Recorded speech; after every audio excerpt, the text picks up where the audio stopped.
voilà Salam Sénégal yegsi nañ nag ci pàcc bi ñu dalalee suñu gan ci biir le grand entretien Adja Fatou Sarr ginnaaw ba ma la nuyoo ma bàyyi la gan gi. maa ngi lay fay Arouna Diouf di nuyu mboolem auditeur u Salam Sénégal dal leen ak jàmm ki ñuy dalal tey ji nag moo di wuyoo ci turu Ibrahima Thiam nag moo di njiit lu bees bu Alliance pour la citoyenneté et le travail di acte mu doon nag ki nga xam ne daanaka moo wutu ki nga xam ne moo di rek Abdoul Mbaye ci bopp acte Ibrahima Thiam ñu ngi lay nuyu di la dalal. maa ngi leen di delloo nuyu di nuyu également seen téléspectateurs yëpp et di leen ñaanal seen émission bi gën a dem si kanam parce que c'est ça la pluralité de la presse. Merci beaucoup. Amin ñu wax ni rek Ibrahima Thiam am na itam Arona beneen ko facette daan ci ko yaatal ci sunu biiru ko waxtaan ndax bindkat la bindkat bu am solo waaye nag jamono ji parti bi nga xam ne nag moo di acte mu daal di lay nag tabb ci bopp ba loolee fukki fan ak ñaar ci weeru avril bi ñu génn nga war a wutu ki nga xam ne nag moo di Abdoul Mbaye lan moo rek nu mu tudd excuse-moi Arona naka ngay def pour wuutu ki nga xam ne nag moo di Abdoul Mbaye suñu xamee ni Abdoul Mbaye nag ku am poigne la ci wàllu politique. waaw bu la yàlla dimbalee nga wuutu ku mel ni Abdoul Mbaye mun naa ne loo xam ne la c'est une filiation prestigieuse parce que Abdoul Mbaye gis nañ taxawaayam si réew mi loolu tamit yan la te yàlla na ma ko yàlla oyofalal tamit ñu ma élire parce que Abdoul Mbaye dafa doon royukaay si dëkk bi parce que parti politique yu am Sénégal yëpp ñoom parti moomeel la moom mu wone joxe exemple ne booy woote démocratie di ko wax fu ne da nga koy commencer si sa biir Abdoul Mbaye organiser ay élections désigné wul un successeur désigné wul dafa organiser def un processus d'élection transparent nit ñi candidaté yàlla def nag mu am la confiance de la majorité des délégués yu voté léegi nag loolu sas la ndax ku wuutu Abdoul Mbaye li ñuy xaar si yow mooy fu mu wàcce parti bi nga jële ko fa yóbbu ko fa fu kawe te loolu la ñoo tax te looloy suñ bébét et je pense que ñi may àndal nga xam ne am nañ pas-pas trop si Sénégal mun nañ ko yóbbu kanam. mën nga ko wax nga ko léegi parti la boo xam ne nag ñoom pas-pas lañu pas-pas boobu lee doon sa yitte ba tax na nee nga da nga bëgg nag inscrire ci li nga xam ne nag moo di continuité waaye laataa ñu ñëw nag ci li nga xam ne moo di rek say priorité wax ñu rek parti bi jamono ji ci lan la nekk ci wàllu restructuration ak ancrage am ci réew mi. waaw man ba ma ko jëlee ak ñu ma àndal dañoo am ñetti défi yu ne moom la ñuy def. parce que boo déggee parti lu tax mu am doole mooy mu am un maillage électoral un maillage territorial c'est-à-dire on va renforcer véritablement notre présence au niveau du territoire jéem a dem à la rencontre des Sénégalais wax leen ñun lan moo yitte déglu leen également proposer leen des solutions ensuite ñaareel bi moom mooy képp ku ne parti politique c'est à la conquête du pouvoir et pour nga def conquête du pouvoir du da ngay ñëw rek ne man lañ war a jox réew mi da nga war a déglu Sénégalais yi xam luy seen mbébét moo tax ñun fi ñu nekk ni dañuy dajale képp ku nekk ci parti bi ñu def un véritable programme de gouvernement ndaam sax Abdoul Mbaye def na ko mais fii ñu nekk nii boo gisee ñu ne programme économique day am mise à jour ndax tolluwaay bu ne dañ koy gën a saytu gën si yokk ay mbébét si biir lu si tegu mooy suñ troisième défi moom mooy Abdou fu mu ñu bàyyi parti bi daf ñu bàyyi avec une singularité moom mooy ñun bugguñu wax ëllëg lu ñuy duute baaraam ne yéen a ko fi waxoon bugg nañ des un parti boo xam ne qui conservera l'éthique ñun daal lépp lu ñu jiital mooy la compétence l'éthique et le travail moo tax saxal jëf lañ tudd. buñ la dee dégg mu mel ni nag li nga xam ne moo di singularité boobule bokk na ci toujours ki jiite seen parti rek mooy def ay sorties médiatiques ndax gis nañ ni Abdoul Mbaye moo doon génn di wax ci turu parti bi est-ce que tey lu ni mel démarche boobu dafay soppeeku wala da ngeen di continuer di jiital toujours ki nga xam ne moo jiite ndax yeneen i cadre parti bi duñ leen seen. waaw xam nga loolu lu ko waral aura Abdoul Mbaye la journalistes yi ñooy demandé Abdou rek lañ soxla aujourd'hui nag man mun naa ne yoruma aura Abdoul Mbaye sénégalais yi dañ may découvrir parce que ñu bëri xamuñu ma et man maa gën a tuuti si biir dañ ma jiital rek et buñ demee ba si kanam defe naa ne di ngeen gis si plateau yi ñoo ay kàngam yoo xam ne dinañ ñëw wax si parti bi mais nag Abdoul Mbaye du loolu la soxla woon mais journaliste si rajo yi c'était un produit de la presse parce que nit ñi dañ ko bëggoon mu am xam-xam fu ñu waxee rek ñu ne Abdoul Mbaye lañ soxla tey nag Abdoul Mbaye dem na wéet nañ mais bàyyi na fi ay compétences parce que boo xoolee parti Abdoul Mbaye ñu nekk si biir naam nu tuuti ay responsables lañ woon soit dans des entreprises soit dans des grandes sociétés donc buñ demee ba wuutu ko mun nañ ne léegi mun nañ yaatal tey man ngeen invité ëllëg di ngeen gis ñeneen ñoo xam ne ñoo sut Ibrahima Thiam. Abdoul dem na waaye mel na ni nag da ngeen ko bàyyile lii di parti bi loolu nag doon na li nga xam ne nag nemmeeku nañ ko est-ce que ci seen i biir liggéey seen wàllu priorité yu ni mel moom dinañ ci gis touche am wala da ngeen di indi soppite. non Abdou dafa jël retraite mais boo tabaxee dara. doo ko bàyyee noonu. Abdou dafa dugg si dafa des président d'honneur pas pour mu surveiller ñu surveiller jalousement son héritage dafa ne nañu accompagner dans l'écriture de l'histoire du parti du yàgg mais moom waxtu yi ñu toll ni mais Abdou mënut sax bàyyi loxoom si dëkk bi soxla nañ xam-xamam soxla nañ expertise am fu ñu toll bu ñu demee ba mu am lu ñu jaaxal muy ñu nekk si bopp nguur gi mun nañ dellu ne ko Abdou lu si sa xalaat moo tax mais nag bu dee wàll parti bi man je suis le président du parti et le seul président du parti Abdou dugalu si loxoom. ci wàllug opposition kujje gi nga xam ne ci ngeen féete est-ce que da ngeen di kujje goo xam ne moom la ñuy duppee opposition systématique wala yéen li ngeen di prôné moo di opposition responsable déjà nga ñëw ci li nga xam ne moo wutee ñaari mbir yooyu li waaw ñun si taxawaay Abdoul Mbaye la ñuy taxaw parce que moom moo jeté les bases de ce parti base yi parti bi mooy ñun duñ cautionner duñ contester c'est une attitude responsable une opposition responsable ñun gëmuñu radicalité gëmuñu ko parce que du jëmale réew kanam mais lenn na nga xam nañ ko nous disons non aux compromissions mais oui aux compromis lu fekkee ne ñi fi toog nii tey wane nañ jëf joo xam ne mun nañ ko jàppale tàcc ko dinañ ko wax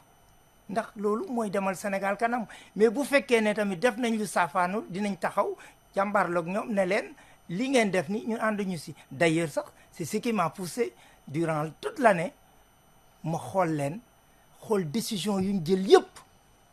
ma commenté ko si benn livre boo xam ne dama leen tendre un miroir boo déggee ma ne Diomaye Sonko les frères siamois c'est un peu provocateur certes mais c'est Diomaye mooy Sonko on peut pas dire autre chose et un an au pouvoir espoir ou désillusion et si livre bi dama si wone une seule chose dama jël toutes les décisions toutes les réformes yu gouvernement bi def ma saytu ko def si critique je suis un opposant mais un opposant responsable comme je l'avais dit loolu nag ça peut être provocateur parfois mais c'est un miroir bu ñuy tendre waa ji ne ko vous avez encore 4 ans pour rectifier de. lan la xeetu VAR la wala lan nga leen. non du VAR lan la parce que VAR mooy duut baaraam lu mu waxoon moi je suis dans la prospective. boo xoolee ci livre bi Ousmane Sonko wax nañu campagne agricole d'ailleurs maa ngi ko dégluwaat le 15 avril mu génne au conseil interministériel un document ma ko nekkul ci livre bi mais bu ma ko doon bindaat dinaa ko laajaat dañ ne génne nañ 52 milliards mais waxuñu quels sont les résultats deful bilan des 52 milliards yu ñu annoncé en 2024 ne quels sont les résultats quels sont les échecs quels sont les ratés quelles sont les réussites dafa ñëwaat le 15 avril mel ni li ñu waxoon tënkoon mu dellu si leneen et lu ma gën a jaaxal si par exemple campagne agricole bi Ousmane Sonko de je vous engage j'engage, j'invite. À la limite, man dama foogoon ne c'est lui qui portait les graines sur ses épaules, sur ses augustes épaules. Lépp moo ko def. mais c'est le chef du gouvernement moom mooy porter action bi. Un gouvernement est collégial. On est le ministre à un moment donné boo xoolee aujourd'hui lu tënku ci réew mi et ça je le dis bu ñu nee may buumi loolu du demale réew kanam mais c'est une culture chez eux ku musul jiite munoo délégué et aujourd'hui ils sont fondamentalement novices dans l'exercice du pouvoir nañ ko nangu nañ leen ko nangul il faut pas ils ont besoin d'être conseillés critiqués et encadrés mais bu ñu jël kenn rek ne mais c'est monsieur Konetou bu ma dégloo au conseil des ministres c'est moi on a remplacé le champ agricole à un champ lexical qui veut dire je suis l'ego principal et loolu à la limite je pense que il faut ñu c'est une critique mais mu bàyyi ci xel ne c'est une équipe gouvernementale te nit nekk fu ne mënu ko mais dëgg man je vous invite à relire le dernier document du conseil interministériel dama dem ba ci biir il donnait des instructions à tout le monde j'invite j'engage j'ai mis en place le champ lexical était trop égotique. alors Thiam ay bés bi la ñu gis ci beneen coow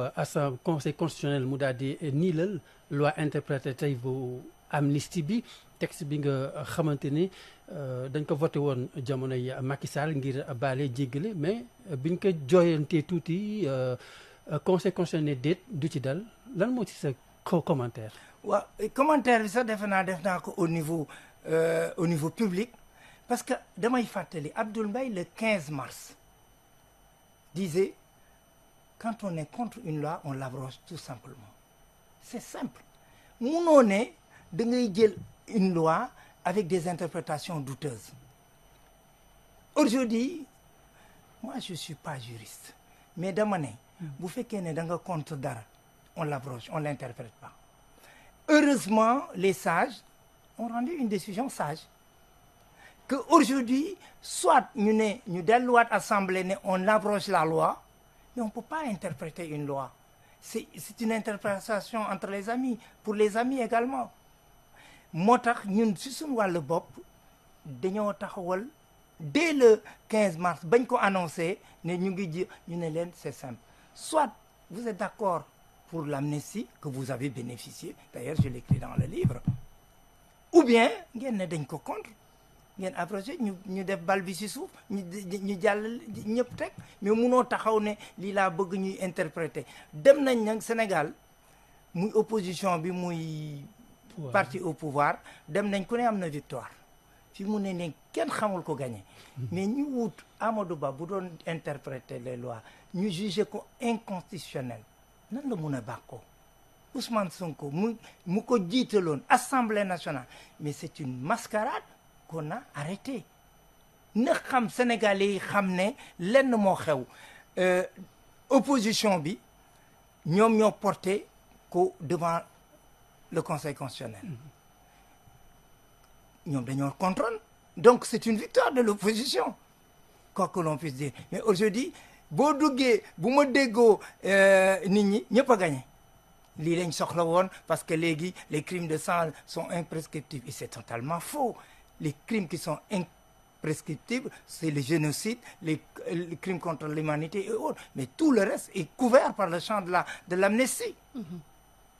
ci noonu dañuy jàll ci actualité politico-judiciaire ak lii di reddition des comptes ba tey li nga xam ne nag moo di principe bi est-ce que d'accord nga ci li nga xam ne moo di poursuite yi nga xam ne ñu ngi ko ciy gis.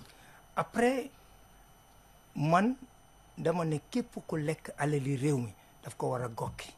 ça c'est un principe de base mais attention de ne pas instrumentaliser la justice parce que waxtu yi ñu toll nii man je sens pas une sérénité dans la reddition des comptes lu ñu gënaloon moom mooy aujourd'hui ñu ne la justice fait le travail continuellement képp ku def dara nag na ko goxi hein. Il mérite même de rester ou de finir sa vie en prison loolu laa gëm mais dëkk Sénégal rek laa gis les hommes politiques di addu si justice bi aujourd'hui tëjuñ kenn il y a la présomption d'innocence on est dans le stade des enquêtes mais ça fait le chou gras de tout le monde vous la presse aussi mais ça vous arrange chaque jour bu ngeen yeewu gros titre c'est la reddition des comptes il faut pour nga yore dëkk parce que aussi dañ ko diggee ah non diggee nañ ko dañ leen fal pour loolu aussi non faluñu leen rek pour loolu d'accord ok bu doon loolu rek Sénégal loolu du feesal biir xam nga luy feesal biir pour gouverner il faut relever les défis mais pas commenter des dégâts faluñu leen dañ leen loolu liggéey justice la gisoo benn dëkk mu am des problèmes de malversation de corruption politicien addu si lu dul ici en Afrique c'est le seul mais posons-nous la question si on a une justice indépendante ñu instruire ñu dem ba jàpp nit mais am na ñoo xam ne dañ leen di oo rek demander leen explication ils sont présumés innocents mais ça fait le chou gras de tout le monde diwun oo nañ ko jël na lii jël na li mu yeewu ñu bàyyi ko mu dem këram et on n'en parle plus mais bàyyeewuñ leen noonu wax nga ko léegi ku lekk faaw nga goxi am na ñu ci jot a interpellé te jox nañu li nga xam ne moo di caution ba tax na nag ñu dellu seen kër. ouais mais ça c'est pas une condamnation c'est pas une condamnation il faut pas confondre les choses man mun nga ma jàpp ma cautionner pour avoir une liberté là dañoo am jusqu'à la condamnation munoo ne waa ji jël na wala jëlu nañ respectons dans ce pays-là au minimum l'innocence la présomption d'innocence. alors cautionnement boobu donc ñiy cautionné ñu may leen seen liberté am ñoo xam te jéem nañ kaa def wala def nañ ko ñu bañal leen li nu mel sama xel day dem ci Farba Ngom ak Tahirou Sarr yow loolu ndax ni ko ñu bari jàppee xeetu 2 poids 2 mesures la. waaw xam nga man je suis très respectueux de la justice ca dëgg-dëgg le juge qui instruit ñëw ne nanguwuma caution bi am na fu mu ko teg man mi gisul dossier naa waxal yàlla ñëwuma si wax maintenant je m'interroge sur une chose c'est que parfois la justice rime avec la coïncidence quand je vois le premier ministre mu nekk en campagne dem si dëkk waa ji ne c'est la dernière fois muy def campagne loolu tamit si day lëndëmal xel yi man ñu si yaru Abdoul Mbaye lañ nekk très franchement à un moment donné ñun on veut lu leer mais on est attaché fii mu ne ku lekk xaalis si dëkk bi na dee si kaso bi parce que hôpitaux yi munuñ faj nit ñi munuñ dugg école nit ñaa ngi grève xaalis yi manqué na l'emploi nga jël aki moo xaalis si réew mi on est très ferme mais nag ngir yàlla ak yonent bi respecter leen la présomption d'innocence des personnes on les a pas condamnés dañ may convoquer demander une explication bu may dem fekk fa téeméeri journaliste yi ñu toog site bu nay wax jàpp nañ ko kii sàcc na te il est pas condamné est-ce que vous trouvez ça normal très sincèrement est-ce que tu trouves ça normal ñu ñëw léegi Ibrahima Thiam génn fi ñu ne ko woy amoon nga benn marché mun am normal ou surfa justice bi a doogul tu es condamné évitons le tribunal de l'opinion dans ce pays pour ñu dem si kanam te gouvernement bi santuñ leen loolu na bàyyi ñooñu di liggéey mais ñun lii lañ leen di xam nga lan lañ ñu dig que buñ fi ñëwee dañuy alléger la souffrance des Sénégalais ñu fi nekkoon on connaît leurs limites mais moo tax 54% la leen Sénégalais yi jox na leen discours bi ngeen teg nii lañ gëm ñu bëgg a ñëw nag bëgg ne Macky Sall si vous vous rappelez bien en 2012 nit ñi waxoon nañ ko oui la reddition des comptes une demande sociale Macky Sall durant il a eu la chance il avait un septennat il est resté 2 ans kii nit ñi di kii mujj gi dara la jurul lu dul condamnation de 2 personnes sur une liste de 25 ñii ils ont que 5 ans ils vont passer toute l'année en disant mënuñu liggéey ndax jotuñ xaalis buñ sàcc mais est-ce que xaalis buñ sàcc lañ leen fale nañ waxante dëgg ku sàcc ñun on est convaincu faraluñu leen ah man j'ai toujours été un adversaire de Macky Sall. J'ai jamais été avec Macky Sall. Et d'ailleurs même, j'ai écrit un livre sur Macky Sall quand il partait au pouvoir en disant bye bye Macky. Pour dire que vraiment, alhamdoulilah, génn na. Donc aujourd'hui tamit ñii dañ fi nar a toog ba yëf si jeex bu 5 ans buñ jógul seen bopp xam ne nit ñi y a les urgences sont ailleurs jóg seen bopp nañu dëkk bi kat dañ ko war a doxal et pour ñu doxal ko moom mooy sur le plan économique lii la ñuy def lii la ñuy def moi je les invite à leur donner un miroir ñu xool si seen bopp je dis pas que lu ma wax noonu la mais je porte des critiques yoo xam ne mun nañ si sukkandiku. yaa ngi koy wax léegi l'ancien président Macky Sall moom defoon na li nga xam ne moo di nguuram ba bi muy dem yaa ngi koy wax bye bye mu mel ni nag da nga doon rek tàggatoo ak koo xam ne daanaka lañ ko fale woon wala lañ ko jàppee woon askan wi defu ko loolee la kii di député bi di Guy Marius Sagna porté moom nee na Macky Sall haute trahison la def lu ñu war a def moo di rek indi ko tëj ko la lay inspiré. C'est-à-dire Guy Marius Sagna baax na lool mais il aime beaucoup le buzz dañu war a bàyyi la politique spectaculaire du spectacle et tout Guy Marius Sagna l'exécutif le législatif et le judiciaire sont des institutions totalement indépendantes mënuñ ne le législatif moom mooy légiférer pour une condamnation de Macky Sall dañuy baax na pour les patriotes il y a un langage c'est pour tenir leur militant ne leen lu ñu waxoon def nañ ko Macky Sall lii la def Macky Sall xam nañ lu mu fi def doyal nañ si bàyyi fermons cette page jël ñu fi bàyyi ñu jël alal gi ñu rocc leen nangu moo tax ma jox leen une décision boo xam ne def nañ ko l'arrêt des travaux l'arrêt des constructions d'ailleurs je le dis dans mon livre encore inventé wu ma dara li ñu def rek laa commandé décrypté ko et dans l'arrêt des travaux nee nañ dañ ko arrêté parce que bon dafa am des irrégularités mais ils n'ont pas considéré qu'ils ont mis en mal le secteur des BTP secteur BTP bi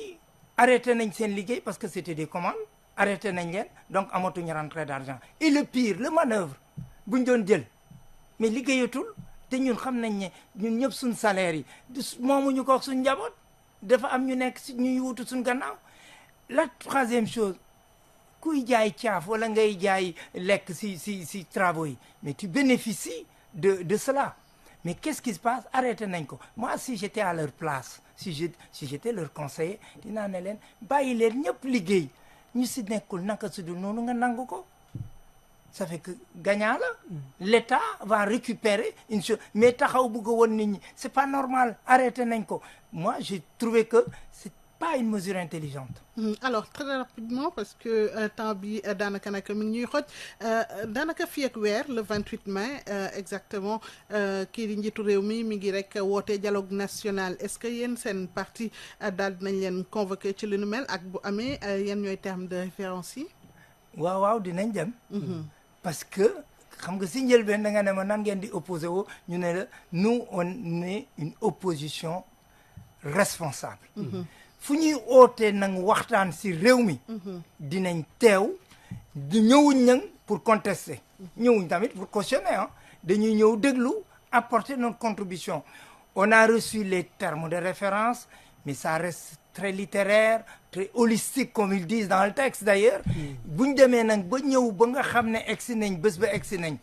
ñun dinañ teew et ça je le répète dinaa teewal suñ parti mais dinaa teewal suñ coalition Sénégal kese boo xam ne ñun ak Thierno Alassane ñoo ko bokkoon. Adja balaa ñuy dem ci tubaab bi rek gis nañ la yaa ngi bind ay livres te kujje wax dëgg yàlla gars yi nañ du ay livres kese ndax tey jii yéen a ngi investir terrain bi pour vraiment jaamarloo ak ñi nga xam te ñoo nekk si góor gi. waaw xam nga booy liggéey. dafa am si fàll bu ne. D'accord. am na wàllu pédagogie ñu ko soxla. am na wàll boo xam ne présence de terrain la. ñu ngi def yëpp ku ne fu nga mëne di nga ko def du bind rek laay def je parcours le Sénégal depuis très longtemps. je participe à des élections depuis très longtemps. Ok. 2017, j'avais un mouvement qui s'appelait Un autre avenir. Ok. On avait une candidate à la diaspora, Bousinekon. En 2024, j'étais candidat, j'étais 3e sur la liste nationale de Sénégal Kassé. Donc, nous avons. Et puis, nous avons Sénégal, nous avons à la limite, il faut laisser un héritage à nos enfants. Les paroles s'envolent, l'écriture reste. Les écrits restent. Alors, en français, très rapidement, je rappelle que nous recevons M. Thiam Ibrahima, nouveau président de l'Alliance pour la citoyenneté et le travail ACT. Alors, M. Thiam qui remplace M. Abdoul Mbaye, vous avez été porté à la tête de votre parti le 12 avril dernier, en remplacement, comme je le disais tantôt, de M. Abdoul Mbaye. D'abord, qu'est-ce que ça vous fait de remplacer un économiste de renom, un ancien Premier ministre de surcroît, et de la trompe de Abdoul Mbaye, et revenez un peu sur vos priorités. C'est avec une gratitude immense, avec beaucoup d'humilité, vu l'aura de l'homme, et ensuite avec une responsabilité, parce que c'est porter encore plus haut et plus loin l'idéal qu'il a fondé. Mais je profiterai pour dire que je remercie très chaleureusement les compagnons pour la confiance qu'ils m'ont accordée en m'élisant président du parti, et particulièrement au premier d'entre eux, Abdoul Mbaye, qui a posé les bases sur lesquelles nous allons bâtir.